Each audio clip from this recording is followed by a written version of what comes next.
जय हिंद to all of you. हार कर जीतने वाले को ही बाजीगर कहते हैं और ऐसे ही एक बाजीगर रोहित कुमार हैं आज हमारे साथ। Congratulation Rohit. Thank you sir. आप फाइनली अपना ग्रीन कार्ड लेके आप आ चुके हैं। यस। प्लीज अपना पहले रेड कार्ड शो करें जो आपको पिछले में मिला था। ये मेरा रेड कार्ड है जो अनफिट मतलब किया था, रीमेडिकल दिया गया। रीमेडिकल मिला था आपको। इसमें क्या क्या चीज़ों में रीमेडिकल मिला था? एक पॉइंट दिया था ऑटोक्लोसिस कान में, जो मतलब कि वो पॉइंट था जो मतलब कि उम्र बढ़ते के साथ साथ जो है मतलब बहरापन हो जाता है। अच्छा। जो कि मेरे पास नहीं था, वो नहीं था। यस। ठीक ठीक। अब अपना ग्रीन कार्ड दिखाइए जिसमें साफ साफ लिखा है now you are fit for the Indian. और ये है जो मेरा मेडिकल फिट जो हुआ है, कल मिला है आज। अच्छा। तो रोहित ये बताइए, जो आपका फर्स्ट मेडिकल था वो कहाँ पे था? फर्स्ट मेडिकल था प्रयागराज में, 12 तारीख को था। अच्छा ठीक है। और सेकंड मेडिकल कहाँ पे था? और सेकेंड मेडिकल जो रीमेडिकल मिला था वो लखनऊ में था। लखनऊ में बीकेटी में या कमांड हॉस्पिटल में? बीकेटी में। तो सारे टेस्टिंग वही हुई कि फिर आपको कमांड हॉस्पिटल भी लाया गया? नहीं, वहाँ से कमांड हॉस्पिटल ले गया गया। अच्छा, वहाँ से कमांड हॉस्पिटल फिर आप लोग को लाया गया। ठीक है। कब थी आपकी second medical re-medical? Second re-medical जो था 6 सितंबर को था। 6 सितंबर को था। अच्छा। तो क्या प्रोसेस में सारी टेस्टिंग फिर से हुई रीमेडिकल में कि सिर्फ पर्टिकुलर पॉइंट पे हुआ? नहीं सर, जो पॉइंट दिया गया था वही पॉइंट को मतलब चेकअप किया गया। अच्छा, सिर्फ पर्टिकुलर उसी पॉइंट पे हुआ। तब तो मुझे लगता है कि रिजल्ट तुरंत मिल गया होगा। नहीं सर, रीमेडिकल में जो है 5 से 6 दिन प्रोसेस लग जाते हैं। 5 से 6 दिन का प्रोसेस लग जाता है? Yes sir. जिसका मतलब जितना ज़्यादा पॉइंट रहता है उसका उतना ज़्यादा समय लग जाता है। अच्छा। मेरा एक पॉइंट थे तो लगभग 4 से 5 दिन लग गए और बीच में एक दिन छुट्टी भी, संडे वगैरह हो जाता है, तो मिला जुला कर 4 से 5 दिन आप रहे कहाँ लखनऊ में? सर लखनऊ में डेरा लेके रहना पड़ा गया। अच्छा, रूम लेके? अच्छा ठीक। और जब आपका फर्स्ट मेडिकल हुआ था तो टोटल रिपोर्टिंग कितनी थी? फर्स्ट मेडिकल हुआ था तो उस दिन 45 लोग। 45 रिपोर्टिंग थी। और कितने लोगों को ग्रीन कार्ड मिला था? 25 लोगों को मिला था, 20 लोगों को मेडिकल मिल गया था। 20 लोगों को मेडिकल मिला था। और इस बार जब आप प्री मेडिकल के लिए गए थे तो कितनी रिपोर्टिंग थी? इस बार गए थे तो 28 लोग थे। 28 लोग थे। उसमें से कितने लोगों को ग्रीन कार्ड मिल गया? सर मतलब कि अलग अलग पार्ट में बट गए थे। और मेरे वाले में 8 लोग थे ईएनटी में। 8 लोग थे। तो 8 को मतलब फिट हो गए। 8 लोग फिट हो गए। यस। अच्छा, मान लीजिए जो इसमें फिट नहीं हुआ है, क्या उनको दोबारा रीमेडिकल का चांस मिल रहा है या कंप्लीट मेडिकल आउट? नहीं, एलएफटी वगैरह में जो लीवर से संबंधित है उसमें मतलब कि 13 लोग थे। तो उसमें मतलब कि चांसेस दिए जा रहे थे, मतलब कि नॉर्मल अगर नहीं आ रहा था तो 1-2 दिन का और टाइम दे करके उन्हें मतलब कि दिया जा रहा था। अच्छा, सिर्फ एलएफटी में 1-2 दिन का चांसेस और दिया जा रहा है, बाकी सारी चीजों में तुरंत परमानेंट मेडिकल आउट कर दे रहे हैं। परमानेंट आउट कर दे रहे हैं। अच्छा ठीक। और हार्ट वगैरह में जो है मतलब उसमें भी दे रहे थे। हार्ट में भी दे रहे हैं, कार्डियो वाले सेक्शन में। ठीक है। तो रोहित कुमार, ये तो रहा आपके सिलेक्शन का पूरा प्रोसीजर, कहाँ से कैसे किया। अब हम जानना चाहेंगे आपने फेज 1 की तैयारी कैसे की और फेज 2 की तैयारी कैसे की? सर फेज 1 की तैयारी मतलब पहली बार मतलब कि हमने पटना में ऑफलाइन किया था। अच्छा। तो मतलब उस दौरान जो है मतलब कि 6 महीने का ऑफलाइन किया था, तो मतलब कि उसके बाद लॉकडाउन लग गया था। अच्छा। जिसकी वजह से मेरा वो व्यर्थ चला गया, मतलब कि उसके मतलब कोई मथी नहीं कर पाया। तैयारी व्यर्थ नहीं जाती, ज्ञान थोड़ी ना व्यर्थ जाता है। मतलब कि तैयारी व्यर्थ नहीं गया, बट जो मतलब वो थी चला गया चीजें। स्टेप मतलब कि बीच में जो गैप चला गया। बिल्कुल। तो फिर से मतलब कि हमने मतलब कि तैयारी किया, खुद घर से किए। अच्छा, सेल्फ प्रिपरेशन किया? Yes sir. ओके। जो नोट्स वगैरह थे उसे फिर से रिवाइज वगैरह किए। फिर एग्जाम दिए, मतलब तो उसमें निकला मतलब कि फेज 2 तक मतलब कि जीटी तक आउट हुए थे। अच्छा, ये आपका कौन सा अटेम्प्ट था? ये तीसरा अटेम्प्ट था। ये तीसरा अटेम्प्ट था। तो इससे पहले वाले अटेम्प्ट में क्या क्या हुए? पहले वाले अटेम्प्ट में रिजल्ट नहीं निकला था। अच्छा, पहले में रिटर्न ही नहीं निकल पाया था। और दूसरे वाले में मतलब कि रिजल्ट निकला तो मतलब कि उसमें जीडी आउट हुई है। जीडी आउट क्यों? क्या दिक्कत रह गई थी जीडी में? सर हमें लग रहा था कि रिजल्ट निकलेगा कि नहीं निकलेगा, तो उसकी वजह से हमने प्रिपरेशन नहीं कर रखा था। अच्छा। और रिजल्ट अचानक निकल गया, हमें पता भी नहीं चला कि रिजल्ट निकलेगा। और नॉर्मलाइज के कारण जो है मेरा 8 नंबर लगभग बढ़ गए थे। अच्छा। तो जिसकी वजह से पिछली बार जो है फर्स्ट बार नॉर्मलाइज लागू हुआ था, नॉर्मलाइजेशन, जिसकी वजह से मतलब 40.5 गया था कट ऑफ, और मेरा आया था 40.7 आया था। ओके। तो जिसकी वजह से मतलब कि हुआ था पिछली बार, तो मतलब कि 10 दिन मिला था। तो हम उस दिन मतलब कि उस समय मतलब भैया के शादी भी था उसमें, तो जिसकी वजह से मतलब कि थी नहीं हो पाया, और मतलब कि तैयारी नहीं हो पाई, जिसके कारण मतलब कि नहीं हो पाया। लेकिन एक्चुअल में जब आप टेस्टिंग में गए तो दिक्कत क्या आई? क्या आप नरेट नहीं कर पाए, क्या आप डिस्कस नहीं कर पाए, बोल ही नहीं पाए, क्या दिक्कत आई थी जीडी में? नरेशन तो मतलब कर लिए थे, मतलब कि इंट्रोडक्शन वगैरह तो आसानी से हो गया था, तैयार कर लिए थे 10 दिन में प्रैक्टिस करके। बट जो मतलब टॉपिक पर कमांड था वो हमें पता नहीं था कि कहाँ से कैसे क्या बोलना है, तो उसमें घबरा गए थे। मतलब एक भी बार मतलब अटेम्प्ट किए ही नहीं, उन्होंने बार बार मतलब कि इंडिकेट किया कि बोलो बोलो बोलो, लास्ट में भी मौका दिया कि जो नहीं बोला है बोलो, तो हमें आवाज़ ही नहीं निकल रहा था, पूरा एकदम मतलब कि डर लग रहा था, डर लग रहा था। अब सर बताइए, उस डर को यहाँ आके दूर कैसे किया? यहाँ कैसी मदद मिली, क्या मिला, कैसे कंटेंट मिले? तो मतलब कि जब सेकेंड बार मतलब जीडी में आउट हुए तो हमको भी लगा कि अब मतलब हम भी निकाल सकते हैं एग्ज़ाम, और मतलब कि हम भी मतलब कि इसमें अथी कर सकते हैं अच्छा। तो हम मतलब कि बिना रिजल्ट निकले हुए तीसरी बार जब एग्ज़ाम दिए, तो पहली बार प्रयागराज हम 15 जुलाई को यहाँ आए। 15 जुलाई को। और मतलब 15 जुलाई के आए, तो यहाँ पर ये एडमिशन वगैरह पूछताछ वगैरह हो गई थी कि कितना लगेगा, और मतलब कि और हम पूरी मतलब पैसा वगैरह लेकर यहाँ नहीं आए थे। अच्छा। तो एडमिशन के लिए मतलब एडमिशन हो गया था, और बाकी बोले थे कि पैसा हॉस्टल के लिए नहीं लाए तो सौरभ सर से मतलब कि हम बात करा देते हैं, यहीं नीचे वाले रूम में रह लेना और यहीं से तैयारी करना। अच्छा।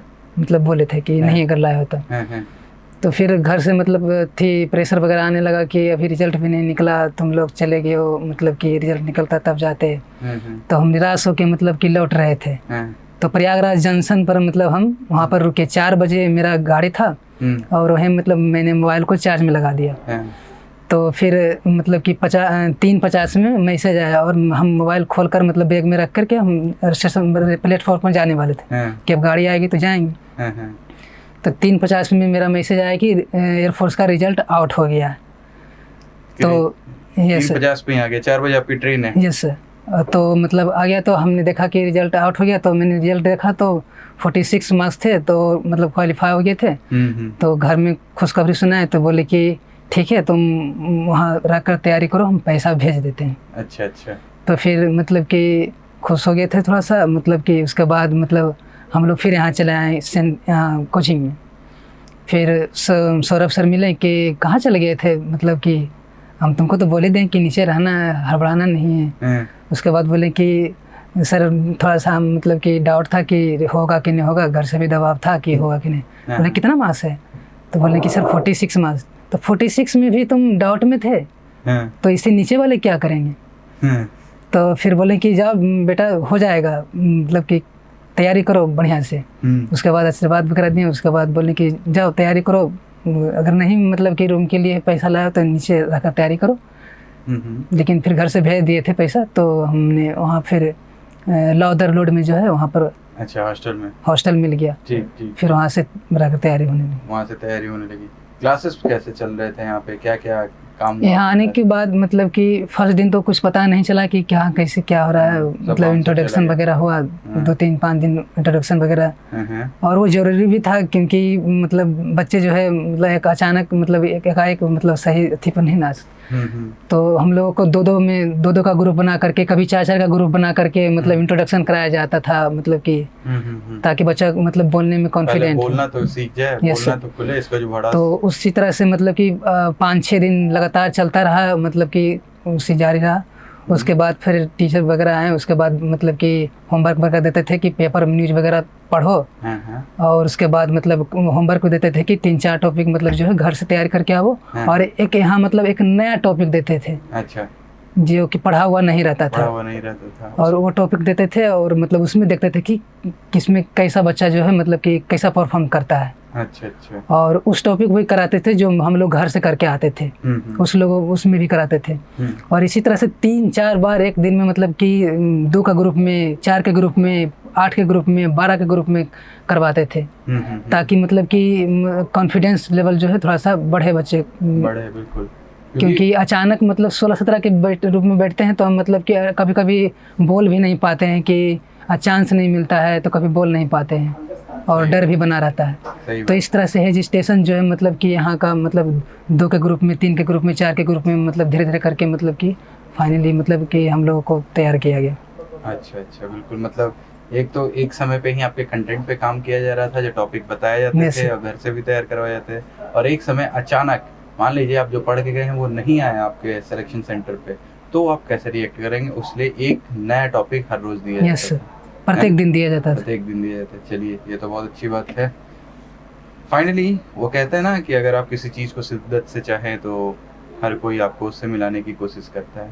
आप प्रयागराज छोड़ के जाने वाले थे, 10 मिनट बची हुई थी यस सर, ट्रेन में, अचानक रिजल्ट आया, आप वापस आए कोचिंग, फिर से ज्वाइन किए, और इस बार हर एक चीज़ स्मूथली होती चली गई।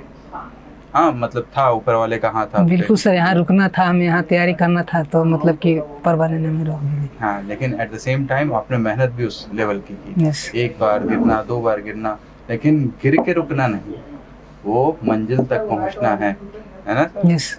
बिल्कुल। तब रोहित जी बताइए। कहता भी है कि सर मतलब ज़िंदगी एक मतलब कि फुटबॉल की तरह है, जब तक गोल नहीं मिलता है तब तक लोगों की लात खानी पड़ती है। हाँ, जिस दिन गोल मिल जाता है उस दिन मैच जीत जाते हैं, यस सर। है ना? बिल्कुल। तो रोहित, अब आप बताइए, आपके फैमिली में कितने लोग हैं? मेरे फैमिली में टोटल 7 लोग हैं सर। 7 लोग हैं। अच्छा, कौन कौन? 5 भाई हैं और मतलब कि एक बहन है। 5 भाई हैं, 1 बहन है। यस, आप उसमें आपका रैंक कौन सा है? किस मेरा नंबर? चौथा है। चौथा है। भाई में चौथा है अच्छा, और बहन मिला करके 5वां हो जाते हैं। 5वां हो जाता है। सबसे छोटे हैं आप क्या? नहीं, अच्छा, हमसे भी एक छोटे हैं। आपसे एक छोटे हैं। अच्छा, तो आपसे जो बड़े 4 लोग हैं वो क्या करते हैं?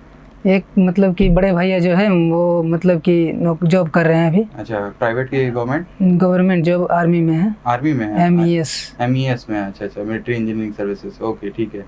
आगे? और मतलब कि सेकंड वाले जो हैं मतलब कि वो पिताजी के साथ देते हैं, मतलब कि अच्छा। पढ़ाई छोड़ दिए हैं। अच्छा, पिताजी क्या करते हैं? किसान हैं तो अच्छा, फार्मर खेती हैं। अच्छा, तो जो आपके सेकंड वाले भैया हैं वो फार्मिंग में सहयोग करते हैं आपके पिताजी का। Yes। और थर्ड वाले? और थर्ड वाले अभी प्रिपरेशन कर रहे हैं। प्रिपरेशन कर रहे हैं, और फिर आपका फाइनली एयरफोर्स में हो गया। बस। चलिए, बहुत सही है। और फिर जो आपके सबसे छोटे वाले भाई साहब है वो क्या कर रहे हैं? वो अभी 9वीं क्लास में पढ़ रहा है। 9वीं क्लास में पढ़ रहा है। तो आप क्या, अब बड़े वाले भाई तो आर्मी में हैं, आप एयरफोर्स में हैं, उन्हें क्या नेवी में भेजने का विचार है? नहीं सर, मतलब कि उनका बड़ा योगदान रहा है बड़े भैया का, मतलब कि पहले मतलब कि बहुत वो कठिनाई से मतलब कि एग्ज़ाम निकाले हैं, उसके हाँ, बाद एक कथा ना कि बड़े भाई जो है पिता समान और मतलब कि घर का मतलब मार्गदर्शन होते हैं। बिल्कुल बिल्कुल। तो उन्हीं के मार्गदर्शन से मतलब हमें यहाँ तक आने का मौका मिला है। अच्छा अच्छा, बिल्कुल, बहुत अच्छी बात है। तो आप जैसे आपके बड़े भाई आपके लिए पिता तुल्य हैं, तो आप भी अपने जो छोटे वाले भाई हैं उनके लिए तो पिता तुल्य है ना? यस। तो उनके लिए क्या मार्गदर्शन आप बताना चाहेंगे? और वैसे ही बहुत सारे भाई बहन आपके एग्जाम में अपीयर होने वाला है with in a month, 1 month के अंदर ही फिर से ये पेपर होने वाला है। क्या सजेशन देंगे, क्या स्ट्रेटेजी होनी चाहिए बच्चों की ताकि वो एग्ज़ाम इतने अच्छे नंबर्स के साथ क्रैक करें? सर सबसे पहले तो उनको कहेंगे कि निरंतर मतलब कि प्रयास करना चाहिए और कभी भी मतलब जो है निराश नहीं होना चाहिए।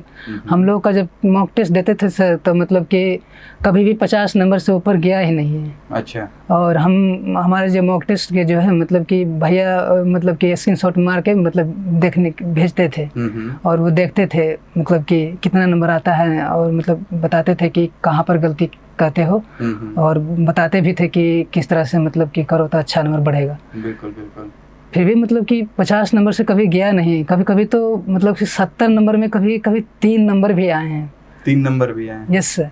बहुत। फिर भी निराश नहीं हुए, मतलब कि लगातार मतलब कि भैया जो है मोटिवेट करते रहते थे कि कम नंबर मतलब यहाँ का मॉक टेस्ट जो है तुम्हारा मतलब कि असली निर्धारण नहीं करता है, ये प्रयास करते रहो, मतलब बार बार मॉक देते रहते थे। और फाइनली जो है मतलब कि फाइनली जो है 46 नंबर आया है, ये भी 50 से कम ही है। अरे कोई बात नहीं, इस बार तो कट ऑफ भी तो कम है आपके। अगर इस बार 46 नंबर है, आप श्योर शॉर्ट इन है 100%, ठीक है? तो अपनी बातों को वाइंड अप करते हुए रोहित जी, मैं आपको एक मौका देना चाहूँगा कि आप अपने भाइयों को, अपने माता पिता को एक थैंक यू मैसेज, या एक जो आपके मन में जो भी हो, जो भी उन्होंने आपके लिए आज तक किया हो, कैसे आप उनके इन चीज़ों को अपने शब्दों में बयां करेंगे? सर उनके लिए तो मतलब क्या कहूँ, उन्होंने माता पिता तो बहुत मतलब हमारे जब भी पढ़ते रहते थे तो मतलब कि उन्होंने गेट खोल कर देखते थे कि पढ़ रहा है, तो मतलब हमें कभी भी काम पे मतलब कि लगाते नहीं थे। कभी नहीं। ठीक। तो मतलब कि उनका बहुत योगदान घर में, मतलब माता पिता का बहुत योगदान रहा है। बाहर के सारे कामों से हमें मतलब दूर रखते थे जब भी पढ़ाई करते रहते थे तो। और मतलब कि कोई भी काम होता था तो मतलब कि खुद कर लेते थे और मतलब किसी से करवा लेते थे, लेकिन हमें मतलब कि काम पे नहीं लगाते थे।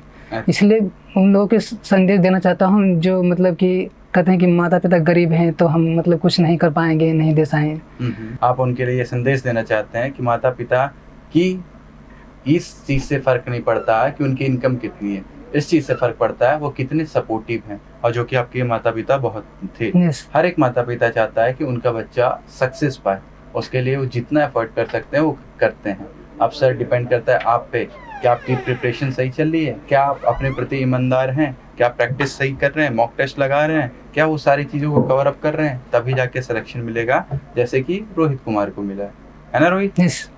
ठीक सर, आपके आने वाले भविष्य के लिए हम आपको बहुत सारी शुभकामनाएं देते हैं और उम्मीद करते हैं जल्द ही आपके वर्दी में सितारे भी जुड़ जाएं। ठीक है, फिर मिलते हैं, और इस सफ़र के बीच में फिर से आपको कभी ज़रूरत पड़े then please contact us. Okay, till then जय हिंद।